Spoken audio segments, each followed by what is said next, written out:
tous et toutes d'être ici présents ce soir. Je vais me présenter pour ceux et celles qui ne connaissent pas. Mon nom est Micheline Bourque. Je suis la présidente et fondatrice du Club de lecture Affaires.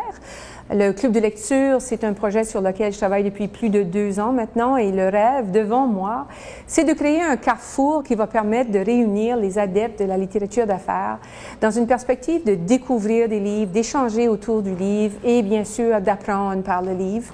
Et tout ça dans le contexte de la francophonie. Ce soir, nous sommes à Montréal, mais qui sait, dans quelques mois, serons-nous à Paris, serons-nous ailleurs? Qui sait? Mais au moins, avec le web, on est en mesure de produire beaucoup d'échanges. Et voilà. Alors voilà le petit pitch pour le club de lecture.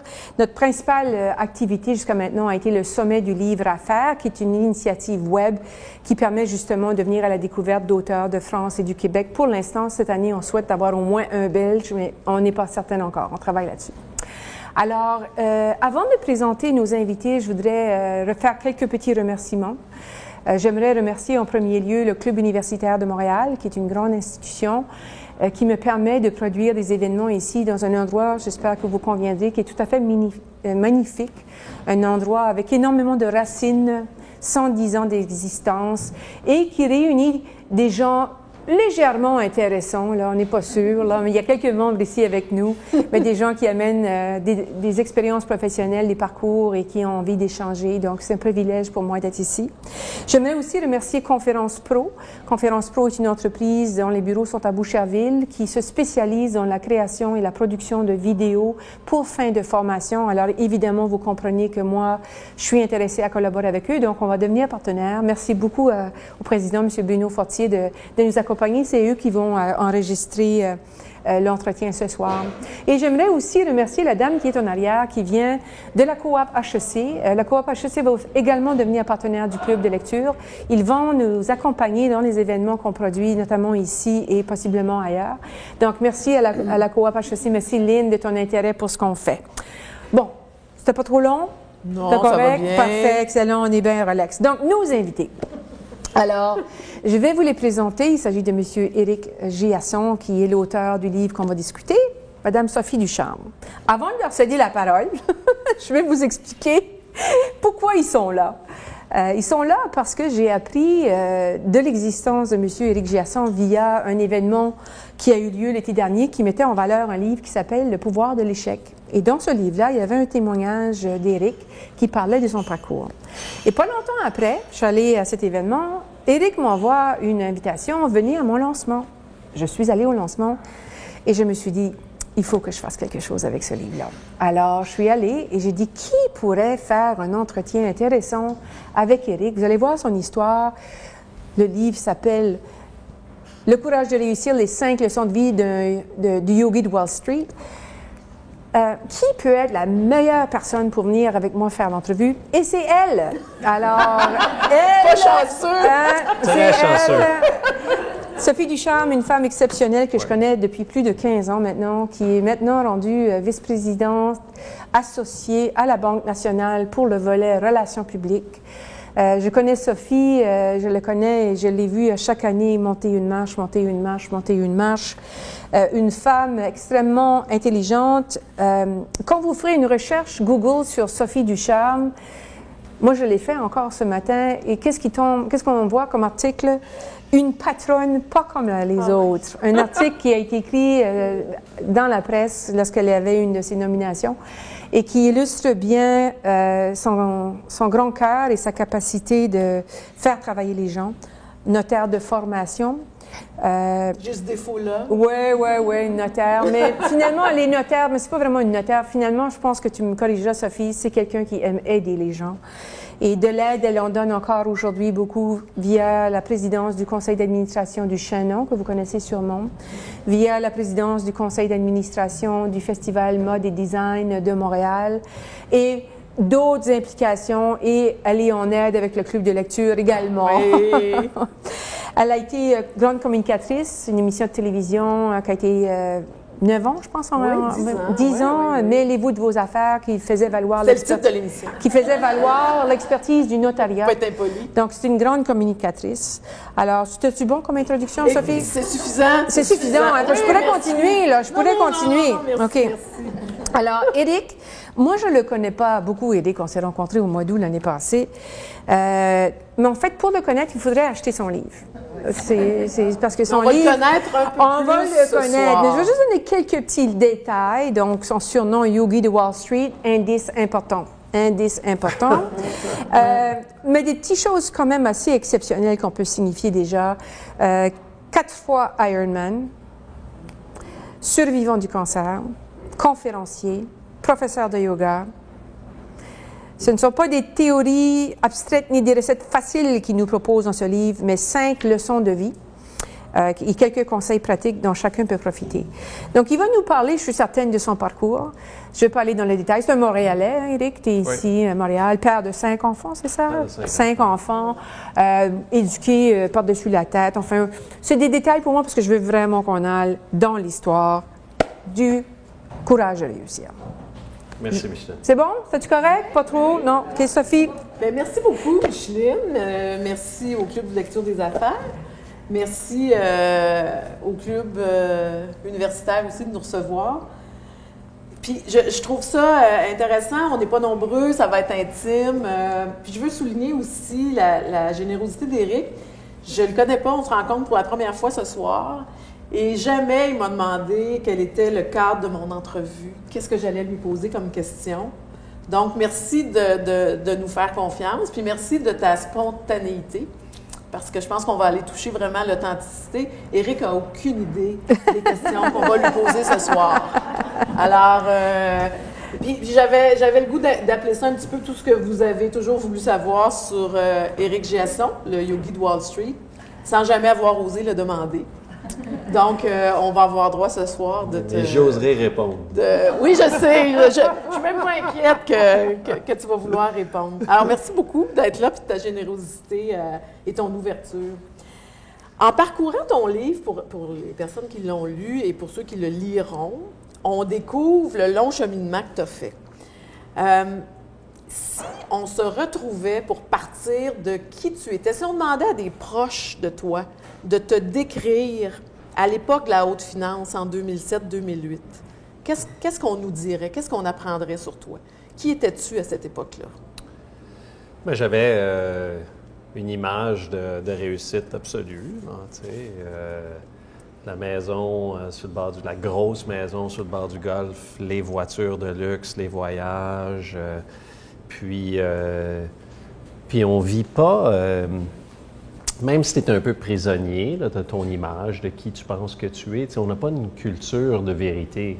Puis, déjà, là, en 2007, avant 2008, je commençais à être emprisonné un petit peu puis à être malheureux, mais ce n'est pas l'image que tu projettes. Tu projettes une image de quelqu'un qui va bien, tout est sous contrôle, je suis fort et ainsi de suite. Là, et puis...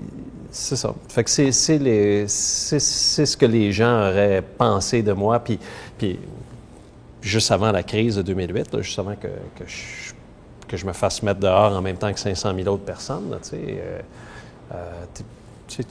tu projettes l'image là, du gars sans faille. Là, ouais. Ouais. Mon nickname, un petit peu en finance, c'était Commander. Puis... ça en dit long quand même. Oui, c'était ça. Peut-être qu'on peut rappeler, Sophie, parce que tu t'es retrouvée à Wall Street à un très jeune âge, toi. Tu étais dans la jeune vingtaine, mi-vingtaine. À 28 ans, j'étais vice-président chez Morgan Stanley. OK. À New York, là. OK, juste pour vous dire. Avant ça, je travaillais à la Banque nationale. OK. Et je suis parti de la Banque nationale, c'est ça. Puis je me suis retrouvé vice-président chez Morgan Stanley, en charge des obligations canadiennes. Avec un succès fou. Avec pas mal de succès, là, tu sais, puis l'abondance absolue. Une rémunération à l'avenant. Prends le Concorde pour aller à Londres, reste au Savoy, fume les gros cigares, bois les grosses bouteilles de vin, puis la démesure absolue. Puis est-ce qu'on est heureux? Est-ce que... Bien, c'est que, tu sais, tes parents, tes parents, ils ont un agenda. Puis ils ont l'agenda de te faire devenir quelqu'un dans la vie. Là, tu sais. Puis là, ils te donnent une liste d'étapes qu'il faut que tu fasses, puis ça commence assez jeune. Là. Il faut que tu marches, il faut que tu parles, il faut que tu ailles à l'école, la plus grande école, et ainsi de suite. Puis là, tu checkes les cases, là, tu sais, puis là, il faut que tu deviennes vice-président, puis il faut que tu changes de compagnie, il faut que tu aies un meilleur stock option, et ainsi de suite. Puis là, tu atteins toutes ces étapes-là, là, tu sais. Puis tu as checké toutes les cases, puis tout le monde te regarde, les gens te regardent dans les yeux, puis disent « Hey, mon Dieu, Éric, tu vis à New York, là, tu sais, au Connecticut, tu vas à Londres en Concorde, tu as des beaux enfants, une belle femme, mon Dieu, que tu dois être heureux, mais tu te sens un petit peu comme moi, l'image que j'ai, c'est la première communion. Là, tu sais, la première communion, c'est le premier habit que j'avais. Puis ma mère, elle m'avait acheté serré, ma mère, elle m'avait acheté un habit un peu serré de même. Puis moi, en plus, j'avais les cheveux frisés. Puis je voulais une séparure. Tu sais, je voulais une séparation. Puis ma mère, elle m'avait amené chez le coiffeur. Puis elle m'avait mis du tape comme ça pour que j'aie une séparation. Puis j'avais les cheveux frisés. Puis tout le monde t'a dit, mon Dieu, que t'es beau, mais t'es là, puis t'es pas bien. Tu sais. Là, tu te dis, mais écoute, il doit y avoir quelque chose qui marche pas avec moi. Là, tu sais. Ça se peut pas là, que j'ai tout ça. Puis finalement, je suis encore pas nourri, puis pas comblé par la vie. Là. Est-ce que tu as l'impression que c'est un rôle que l'extérieur t'impose ou qu'à un certain moment, tu te l'imposes toi-même? Oui. Bien, tu donnes en impartition ton existence dans le regard des autres. Là, tu sais. Puis on vit dans une société où plus tu réussis dans une dimension ou dans une autre, plus tu reçois des médailles, des titres, de la valorisation. Et tu deviens tellement mélangé à un moment donné que tu penses que tu es ton rôle, là, puis tu déconnectes de ton essence. Puis c'est pour ça qu'on est plusieurs là, à avoir l'impression de se sentir un étranger dans notre vie, à avoir l'impression que si les gens savaient vraiment qui nous sommes, qu'on ne mériterait pas d'être aimés, parce que l'image qu'on projette, c'est pas nous autres. On se sert de notre rôle. Puis on a plusieurs besoins humains. Ouais. Et un de nos besoins, c'est le besoin de reconnaissance.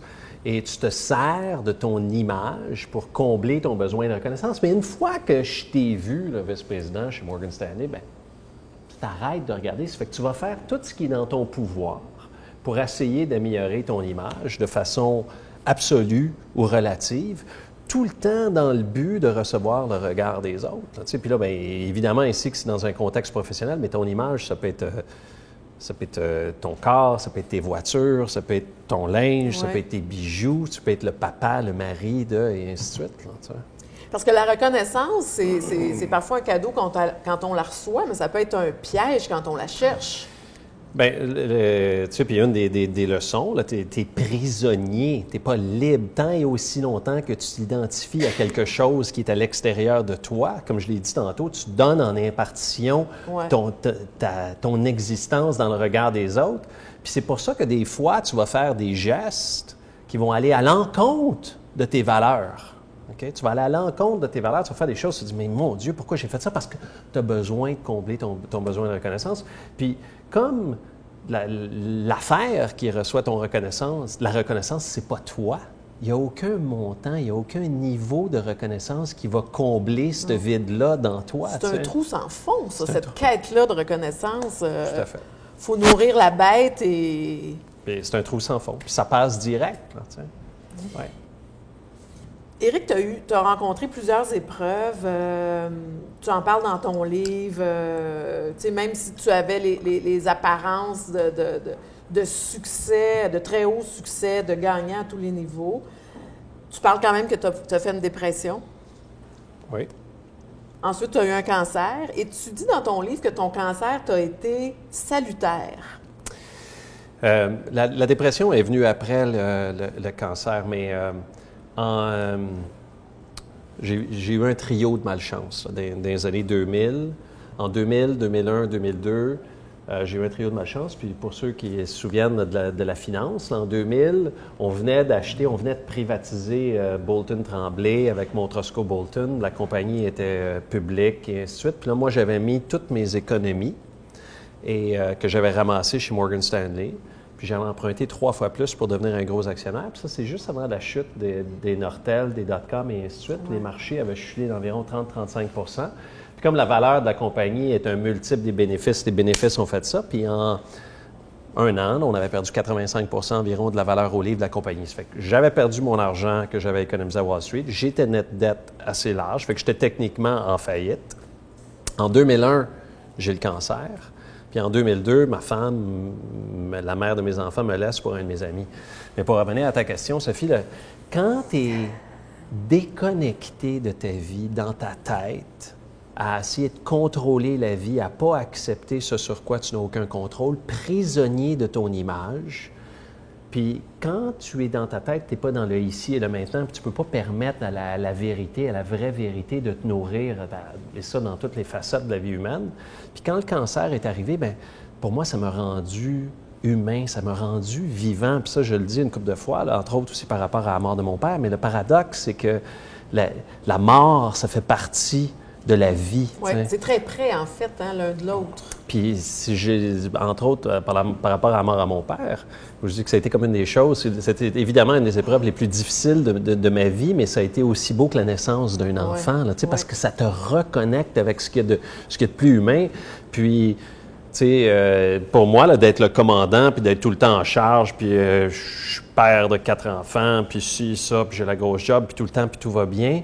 Puis là, de me retrouver dans ma voiture à pleurer, à écouter de l'opéra italien ou à l'hôpital à recevoir les traitements. Puis c'est là que j'ai compris là, qu'il y avait un humain à l'intérieur de moi, puis que j'ai vu d'autres humains à l'intérieur des enveloppes. Là, les infirmières qui viennent te voir à l'hôpital, bien, il y a une humaine derrière les gens qui étaient malades à côté de moi aussi.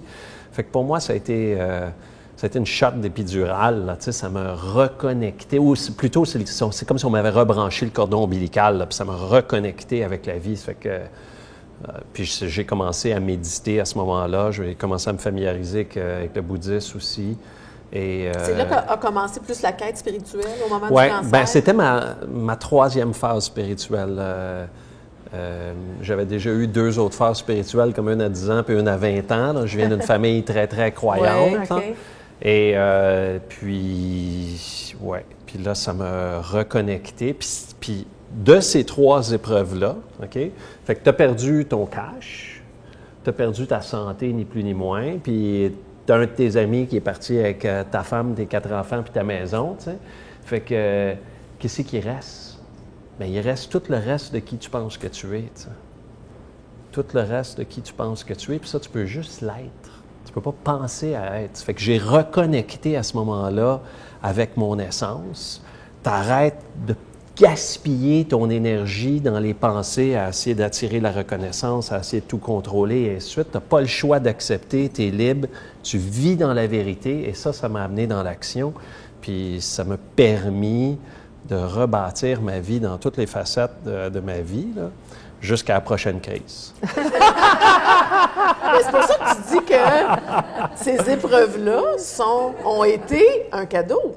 Donc, les prochaines devraient l'être tout autant. Oui, non, j'ai définitivement la capacité de voir le cadeau dans les épreuves, mais je ne suis pas rendu au point où je veux vivre plus d'épreuves pour grandir. On appelle ça du masochisme, Sophie. Oui, on va parler là ce soir. Tu as parlé tantôt de méditation. Là, on sait que tu es professeur de yoga.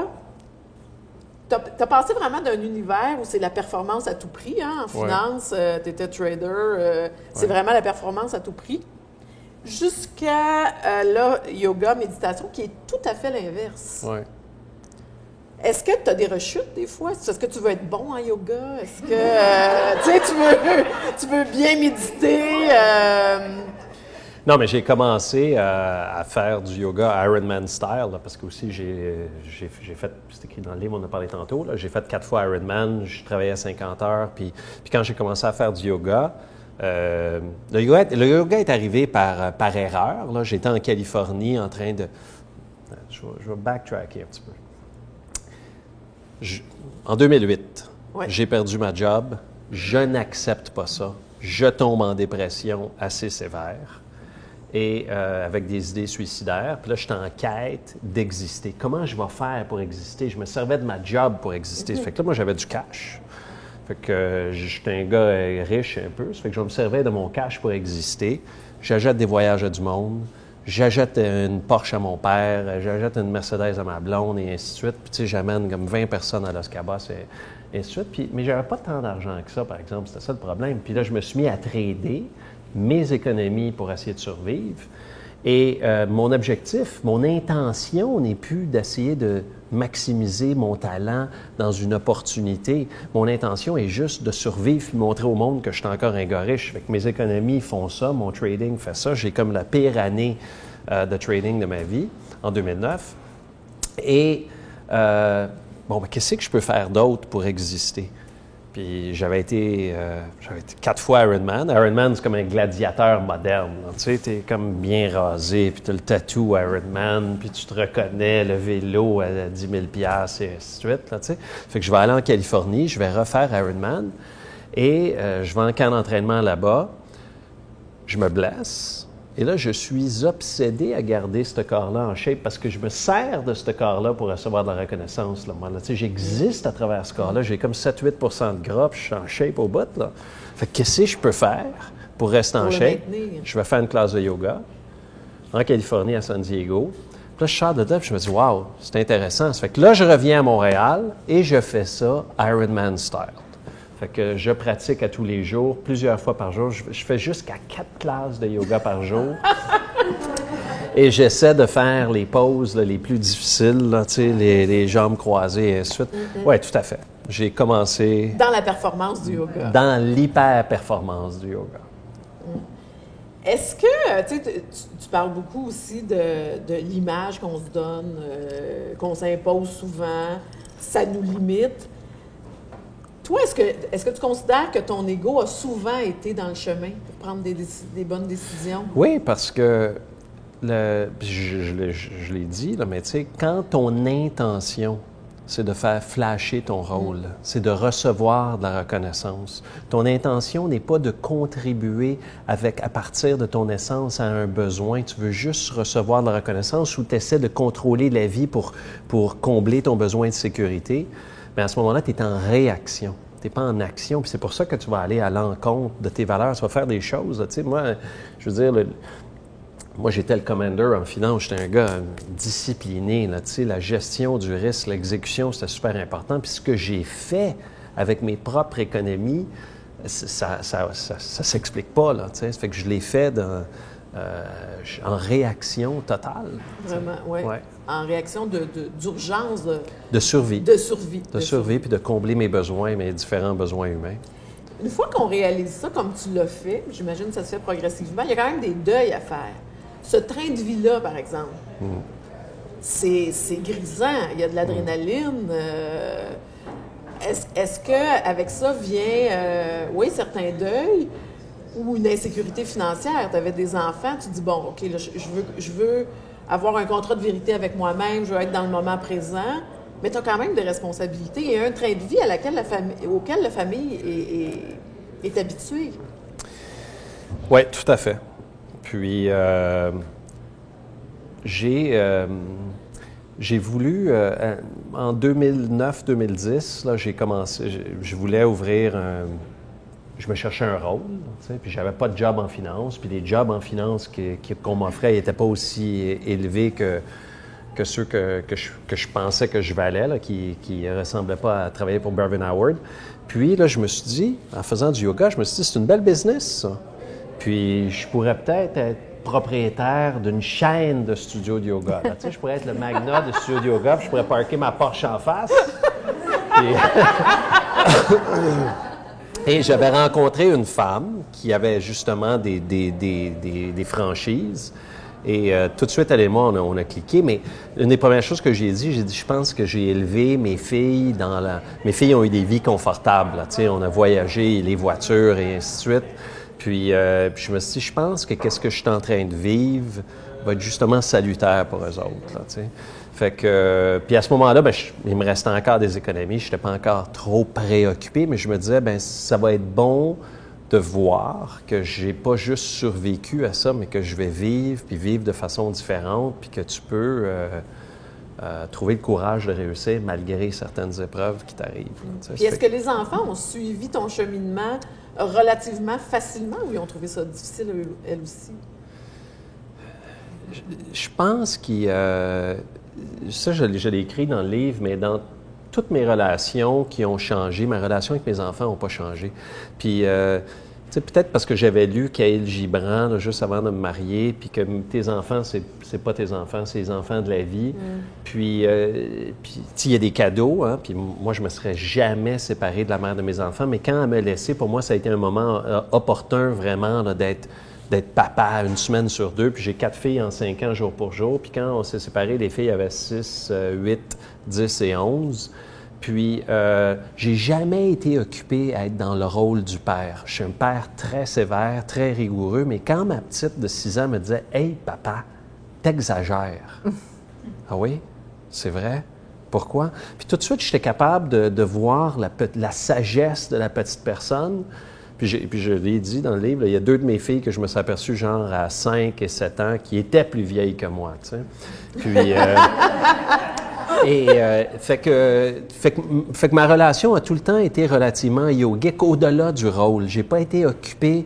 Tu sais, tu as un rôle de père, mais je me suis pas perdu dans le rôle du père. Rôle-là, Non, été ne me toi-même, contradis vraiment. pas. C'est moi qui ai dit ça. Écoute ce que je te dis, puis tout le temps est quand même ouvert à voir là, tu sais, la sagesse de la petite personne qui est là, puis qui était plus vieille que moi. Tu sais. Donc, pour elle, ça a été relativement facile de te suivre là-dedans. Ouais, puis c'est le fun parce que, tu sais, j'ai 2 filles qui sont allées au HEC, une en actuariat, une en médecine comme mon père, mais les filles m'ont suivi au niveau professionnel, ils ont fait du triathlon, après ça, ils ont travaillé au studio de yoga, ils travaillent au Festival Wanderlust, ils font du yoga, et puis je ne l'ai jamais forcé, tu sais. Puis, ouais, puis en tout cas, j'ai eu un bébé il y a 2 ans et demi, là, qui est leur frère aussi. Puis les filles, ils embrassent ma vie vraiment, là, tu sais. Fait que, ouais, j'ai une belle relation avec les filles. Ouais. Ils sont avec un père qui est bien, probablement, dans ce qu'il est devenu maintenant. Tout à fait. Tout à fait. Mais ma relation avec eux autres aussi, elle a toujours été bien, ouais. On va pas trouver, là, Sophie, je pense qu'il va quasiment avoir une petite larme, là. Non, pas encore. Ça m'arrive de pleurer, puis je suis pas gênée. Non, c'est ça. Tantôt, tu as parlé de prison. Tu sais, on peut aussi... Tu as parlé de l'apparence du corps. On peut être prisonnier de l'apparence de son corps, de ses possessions, des perceptions des autres. Et le corps, moi, j'ai bien aimé quand tu dis dans ton livre, arrêtons de le regarder, mais il faudrait l'écouter davantage. Parce que le corps nous envoie des signaux. Par exemple, la maladie, c'est comme un cri du cœur du corps. Bien, tout à fait. Il y a plusieurs niveaux de vérité, là. Puis la première vérité, c'est la vérité de ton corps. Tu sais, juste prendre... Puis c'est pour ça que j'aime le yoga, puis parce que juste reconnecter avec la respiration, là, tu sais, puis sans jugement, puis juste écouter ce qu'il y a à dire, là, sans définir, sans dire bon, pas bon, peu importe, mais juste de reprendre contact avec la respiration, avec... Tu sais, on marche sans sentir notre corps, là. On marche comme des robots, on vit comme des robots, on mange comme des robots. Puis la conscience du corps et la conscience de la respiration, la conscience du corps est le niveau, selon moi, le plus facile de se reconnecter avec la vérité. Puis une fois que tu as ça, bien après ça, tu peux reconnecter avec la vérité, avec les autres humains qui t'entourent et avec l'environnement qui t'entoure. Ça fait que pour moi, il y a comme 3 niveaux de conscience. Qui sont le corps? Qui sont personnels, le corps, les humains et la vie qui t'entoure. Globalement. Ouais. Aujourd'hui, tu te retrouves quand même, on dit, oui, yogi, méditation et tout, mais tu es chef d'entreprise. Tout à fait. Est-ce que tout ce cheminement-là, j'imagine, a teinté ton attitude, ta façon d'être comme chef d'entreprise? Oui et non, tu sais, puis j'ai pas changé. Et même comme professeur de yoga, j'enseigne mes classes de yoga pareil comme quand j'étais head bond trader chez Morgan Stanley. Je suis rigoureux, demandant, un peu comme le commander encore. Mon studio de yoga va très bien. J'ai d'excellents professeurs. Puis une des raisons, c'est que je le gère. Puis on n'hésite pas à dire non, on n'hésite pas à mettre du monde dehors. Mais tu sais, j'ai été longtemps juste commander, juste dans ma tête, dans mon esprit rationnel. Mon cœur était là, mais je voulais pas l'écouter parce que ça paraît pas bien à Wall Street avoir un cœur. Si tu veux un ami, achète-toi un chien. Là, oui, non, c'est pas winner. T'es pas supposé. Mais là, j'essaie, dans mon quotidien, d'être le yogi de Wall Street, d'être l'équilibre entre la tête et le cœur, puis pour moi, qui représente la pleine conscience. Ça fait que quand je vais dire à un professeur ou à un de mes clients ou à ma partenaire, j'essaie de m'attraper, tu sais. J'essaie de pas juste être dans ma tête, mais j'essaie de venir dans mon cœur, dans un endroit d'amour, OK? Puis pour moi, la pleine conscience se pratique en aimant l'autre personne, OK? En disant la vérité, tu sais. Et non le contraire. Tu peux pas dire la vérité puis aimer l'autre personne. Non, mais tu sais, ce que tu portes, là, j'aime pas vraiment ça, Sophie, mais je t'aime. Ça marche pas. Puis si je viens dans un endroit d'amour avec toi, puis je dis, c'est... Tu sais, puis là, je t'aime, puis là, je vais dire, hey, c'est vraiment très joli ce que tu portes. Ou, non, peut-être que je pourrais le dire d'une autre façon, mais en t'aimant, tu sais, puis en disant, c'est différent, qu'est-ce que tu portes. Ah oui, c'est non, mais tu comprends, tu sais. Mais là, l'exemple n'est pas bon, mais tu sais, si je parle avec ma gérante aujourd'hui, qui est vraiment comme la patronne du studio, puis je dis une affaire de même, mais Janie, ça a été mal fait. Mais je t'aime, t'es importante pour moi. Non, viens dans un endroit d'amour, et la façon dont tu passes ton message va être différente. Aime la personne, réalise que tu parles à une personne humaine à l'intérieur du rôle, puis qu'elle a les mêmes besoins humains que toi, là, tu sais. Fait que mon attitude a changé, mais je me sers beaucoup plus de mon cœur. J'essaie de moins me perdre dans ma tête. Je fais de l'auto-observation. J'essaie de me ramener constamment dans cet endroit-là, entre l'équilibre, entre la tête et le cœur, entre le yogi et Wall Street. Mais j'ai pas changé. Puis le but de la pratique spirituelle n'est pas de changer. Non, c'est vrai. Oui. Au contraire, c'est d'être vraiment soi-même dans son essence. Exactement. Puis j'ai une essence, j'ai une personnalité, j'ai quelque chose d'unique. Puis je l'offre au studio, je l'offre en conférence, je l'offre en coaching.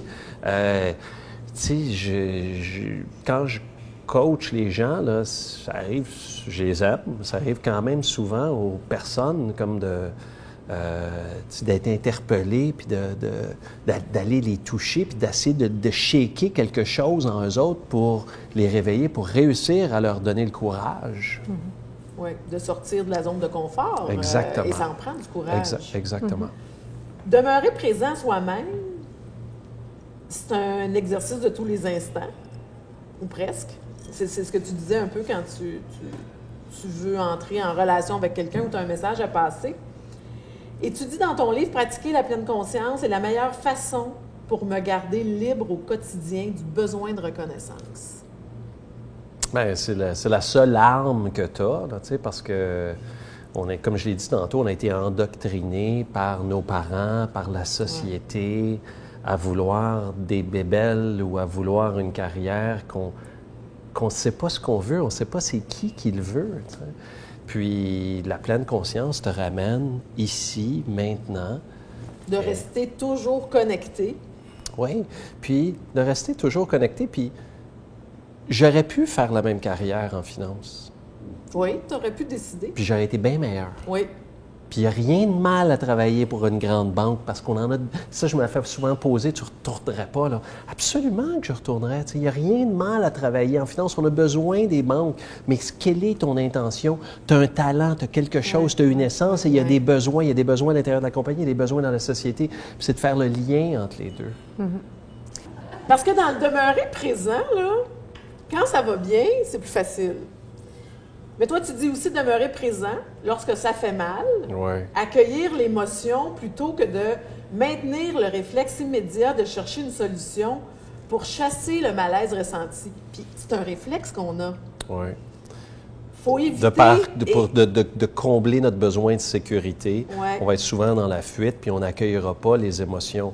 Puis toi, tu appelles ça la loi des accidents. J'aimerais ça que tu nous en parles un petit peu de la loi des accidents. Bien, la loi des accidents, c'est peut-être un peu différent, mais la loi des accidents, c'est quand tu es en mode réaction. Puis c'est quand tu t'identifies à quelqu'un d'autre que tu es vraiment. Là, ça fait que là, si moi, mon rôle était un financier, bien là, je contrôle pas ça. Okay? Puis si tu es connecté à ton essence dans le ici et dans le maintenant, il arrive des épreuves dans la vie humaine, il y a des douleurs dans la vie humaine, mais ça fait partie, c'est pas des accidents. Okay? Mais quand tu es en déséquilibre, loin de ton essence, tout le temps dans ta tête à essayer d'atteindre quelque chose que tu sais pas. Ça fait que là, il arrive une multitude de choses dans la vie, puis là, tu te fais ramasser par la rivière. Là, tu te fais ramasser par la danse au lieu d'être dans le mouvement de la danse. Ça fait que là, c'est là que tu es sujet à la loi des accidents. Puis c'est un peu aussi accepter d'être impuissant à plusieurs égards quand il nous arrive des épreuves, quand ça fait mal. Il y a des grands courants dans la vie humaine. On a déjà parlé de la mort, on a parlé de 2008, on a parlé du vieillissement du corps, de la maladie. Il y a des bonnes choses aussi qui arrivent, là, tu sais. Il y a des cônes oranges à Montréal et ainsi de suite. Mais il y a des choses sur lesquelles tu n'as aucun contrôle. Et à chaque fois que tu as une opposition contre ce sur quoi tu n'as aucun contrôle, tu te vides de ton pouvoir, tu te vides de tes forces. Puis après ça, quand il t'arrive des vraies épreuves de la vie humaine, tu es dénudé, épuisé, puis là, tu es sujet à la loi des accidents, puis tu es en réaction. Puis après ça, tu doutes, tu juges, tu culpabilises, puis tu dis « Maudit, j'aurais pas dû faire ça », parce que c'est pas toi qui a posé ce geste-là. Tu as été en réaction, c'est quelqu'un d'autre que toi. Là, tu sais. Ce qui peut aider au cheminement aussi, c'est de réaliser et de se le rappeler que tout est impermanent. Autant les grands bonheurs, les grandes joies que les épreuves. Absolument. Tout à fait. Il n'y a pas grand-chose de permanent, dans le fond. La seule chose qui est permanente, c'est l'impermanence. Voilà, c'est ça.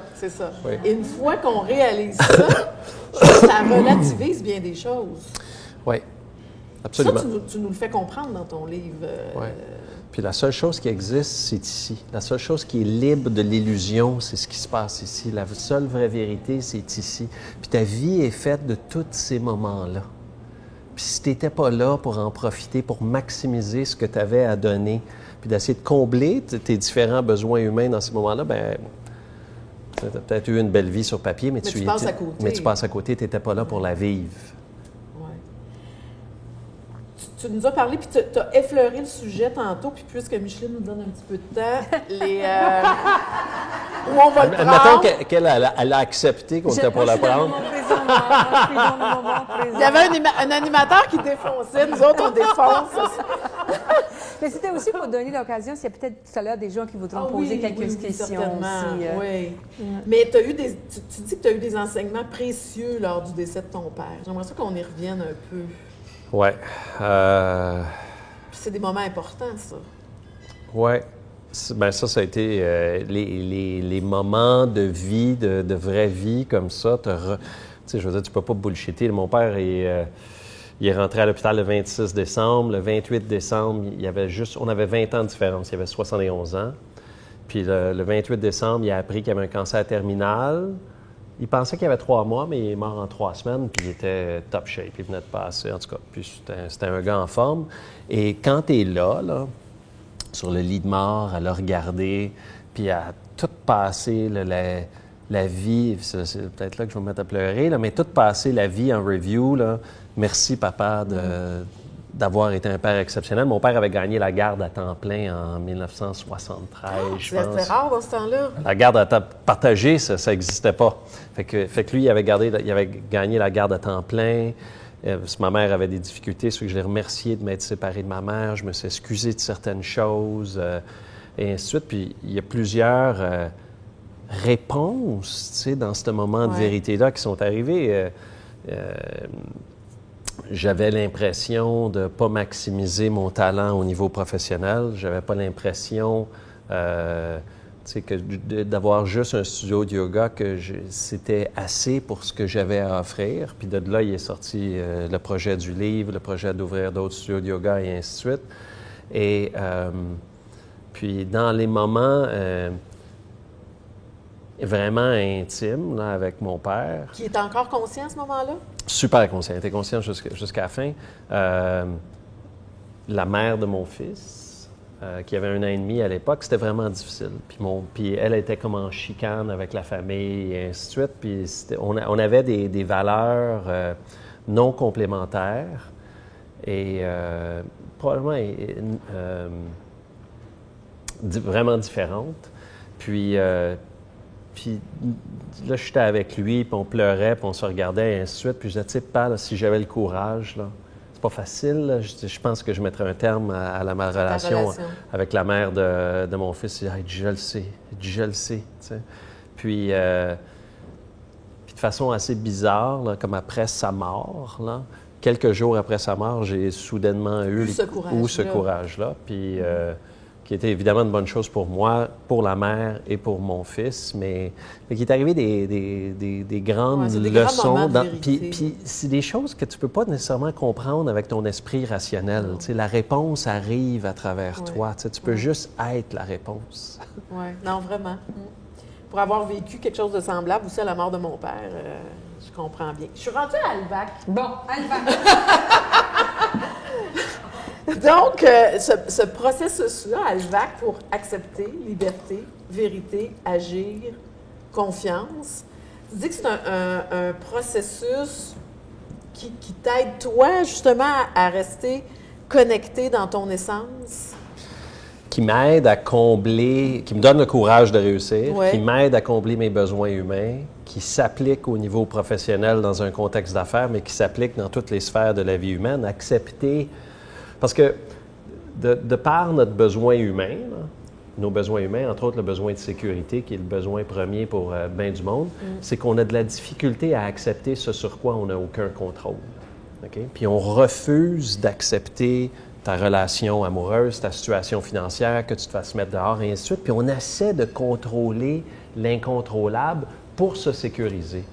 Mais puis on passe notre vie justement à ne pas accepter. Puis la pratique spirituelle te rapproche de ton cœur, te donne le courage d'accepter ce sur quoi tu n'as aucun contrôle. Ça ne veut pas dire être d'accord, ça ne veut pas dire que tu souhaites plus d'épreuves, d'accepter l'inacceptable. Mais une fois que tu l'as accepté sans te résigner, une fois que tu l'as accepté, là tu es comme le Jedi, là tu as toute cette force-là, cette puissance-là, au lieu de te vider à essayer de te battre contre la rivière au printemps qui a débordé de son lit. Tu te nourris de ça, donc tu réserves tes énergies. Oui, mais c'est un peu comme le judoka, OK, qui rentre dans le ring puis qui voit là, que l'autre est beaucoup plus fort que lui. OK?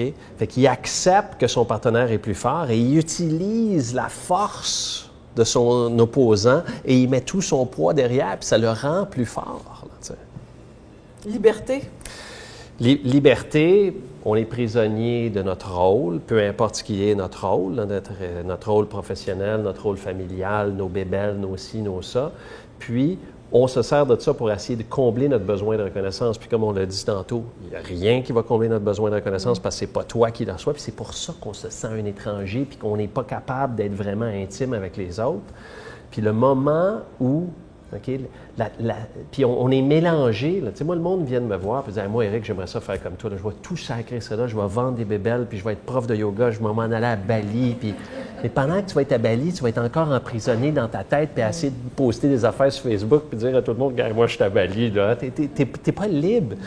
Puis la liberté est quand tu as la capacité d'agir, de respecter tes valeurs profondes. Et avec un cœur, par exemple, dans la bienveillance et dans l'empathie, OK? Mais ta mission dans la vie, c'est de reconnecter avec tes valeurs, avec ce que tu as à offrir. Et à partir du moment où tu as agi selon ton propre code d'éthique à toi, OK? Mais là, ton besoin de reconnaissance est comblé. Puis les autres, ils vont juger parce qu'ils passent leur temps à te juger, anyway, parce que ça leur fait du bien pour essayer de se sécuriser eux-mêmes. Tu laisses les autres te juger. Tu t'en fous, ça. C'est là que tu rejoins la vérité. Bien, oui, tout à fait. Ouais. Tu as tout à fait raison parce que le moment où tu as arrêté de te battre avec la rivière, tu as accepté ce sur quoi tu n'as plus aucun contrôle, tu n'es plus dans ta tête à essayer de faire flasher ton haut, ça fait que tu es sécurisé et ton besoin de reconnaissance est comblé. Là, tu arrives ici. Là, tu arrives dans le ici et le maintenant. Et ce que je dis dans le livre, tu arrives dans l'axe vertical plutôt que l'axe horizontal. Au lieu de te passer à hier et à demain, tu augmentes ton niveau de présence dans le moment présent aujourd'hui, dans les 3 niveaux qu'on a parlé tantôt par rapport à toi. Comment es-tu aujourd'hui? Moi, je suis le yogi de Wall Street, mais j'ai pas juste des bonnes journées. Il faut que je m'accepte. Les autres qui sont alentour de toi. Et je veux dire, la vie de la compagnie, de la société, au niveau politique, économique, social et ainsi de suite, il y a des vérités dans toutes les sphères de la vie humaine. Là. Puis là, à ce moment-là, tu n'as plus ce que je dis dans le livre, c'est qu'à ce moment-là, tu enlèves les lunettes du désir. C'est parce qu'on a, de par notre conditionnement, on a développé une longue liste de choses qu'on aime et qu'on n'aime pas pour combler nos besoins. Puis là, on est occupé à essayer d'accumuler les bébelles qu'on aime, puis ils viennent dans des boîtes, là, tu sais, puis tu es juste occupé à accumuler les boîtes sans même te donner la peine de les ouvrir parce que tu as fait une neuroassociation dans le passé où cette bébelle-là, tu es supposé aimer ça, OK? Puis il y a une longue liste de choses que tu n'aimes pas, puis tu es juste occupé à les repousser sans même te donner la peine de connecter avec cette personne-là, avec cet événement-là, et ainsi de suite. Puis le moment où tu arrêtes d'avoir peur, tu as comblé ton besoin de sécurité, tu reviens dans le ici et le maintenant, et là, tu combles ton besoin de connexion / amour avec les humains, avec la vie qui t'entoure. Et c'est cette connexion-là, parce que là, on arrive à l'agir, qui te donne le pouvoir d'action. Le moment où, OK, tu as compris ton code d'éthique, tu as vu les besoins, ça fait que tu as compris, tu n'as plus peur, tu es sécurisé parce que tu as accepté l'inacceptable. OK?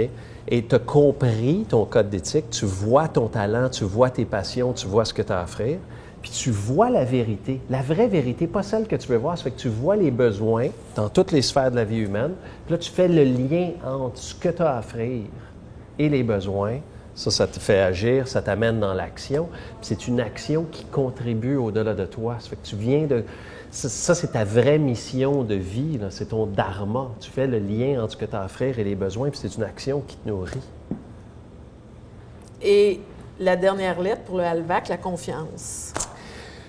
Tu fais confiance. OK? Ça fait que là, à ce moment-là, là, tu as accepté, tu es libre, tu as agi à partir de ton essence. Puis c'est sûr qu'il y a des résultats plus intéressants que d'autres, mais les fruits de l'action font partie de la danse. Tu ne contrôles plus ça. Puis tu évalueras. Bon, ben écoute, qu'est-ce qu'on peut faire de mieux la prochaine fois? Mais tu ne vis plus dans la polarité, dans la survie ou dans la mort. Il y a un espace entre les deux où tout est parfait. Ça.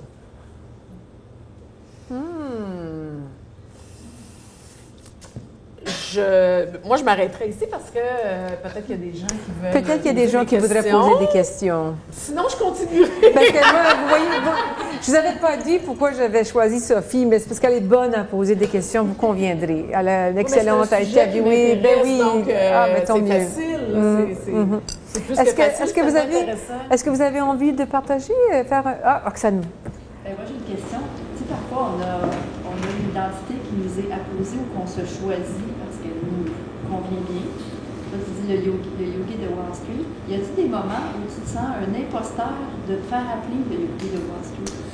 C'est une bonne question, mais pour moi, le yogi de Wall Street représente la pleine conscience. OK? Fait que le yogi de Wall Street, c'est tout puis c'est rien. Puis c'est la tête et le cœur. Fait que le yogi de Wall Street, pour moi, c'est une personne humaine.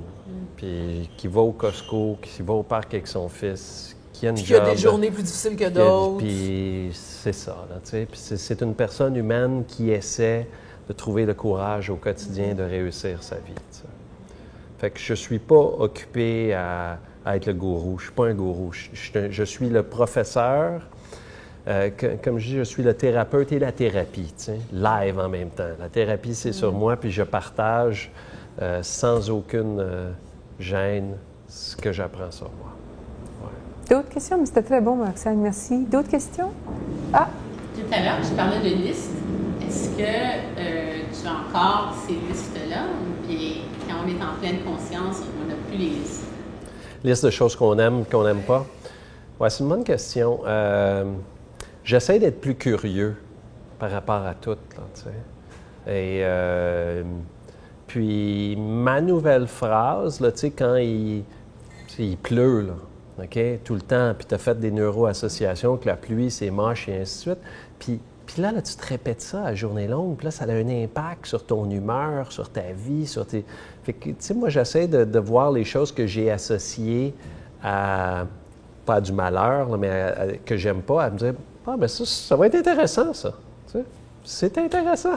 Fait que j'essaie de cultiver de la curiosité, de la flexibilité par rapport à des trucs que Puis j'essaie de comprendre, OK, mon attrait pour certaines choses. Là, tu sais, j'ai eu plusieurs voitures de luxe. Puis là, ça fait comme 8 ans que j'ai la Volvo du Yogi. Tu sais.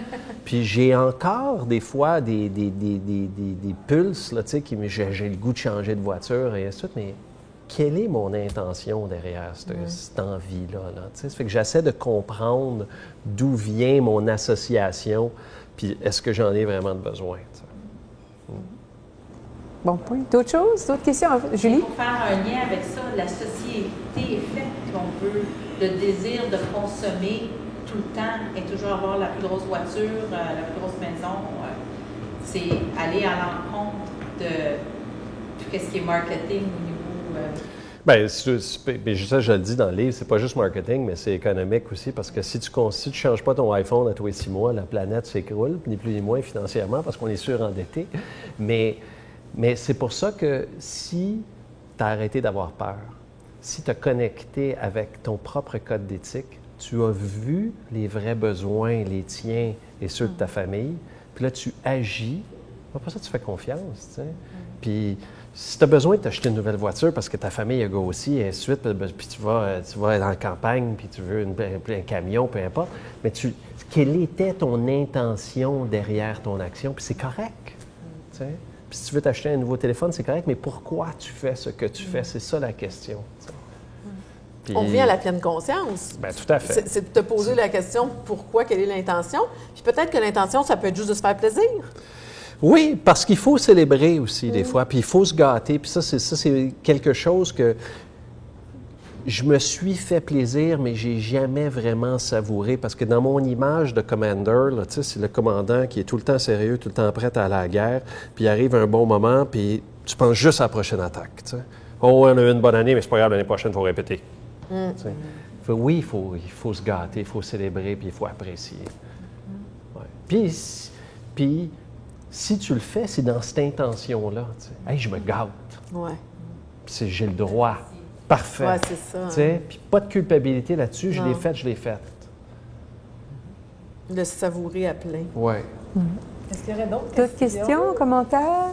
Non, non. Alors, je ne vais pas appeler ça une bebelle, là. Ça, c'est pas une bebelle, ça, là. Ça, c'est pour se faire plaisir. Alors, félicitations pour ton ouvrage. Eric, félicitations, Sophie, pour l'excellente entrevue. Peut-être une dernière question, parce que je suis curieuse. Pourquoi le courage de réussir versus le pouvoir de réussir? Pourquoi ce choix de mots-là en particulier? Parce que la distance entre toi et ta vie de rêve passe par le courage. Puis, dans l'étymologie du mot courage, il y a le mot cœur. Et la pleine conscience, scientifiquement, t'éloigne un petit peu de ta tête, te rapproche de ton cœur. Dans ton cœur, tu trouves le courage, la force de réussir ce que tu veux. Merci beaucoup, Sophie.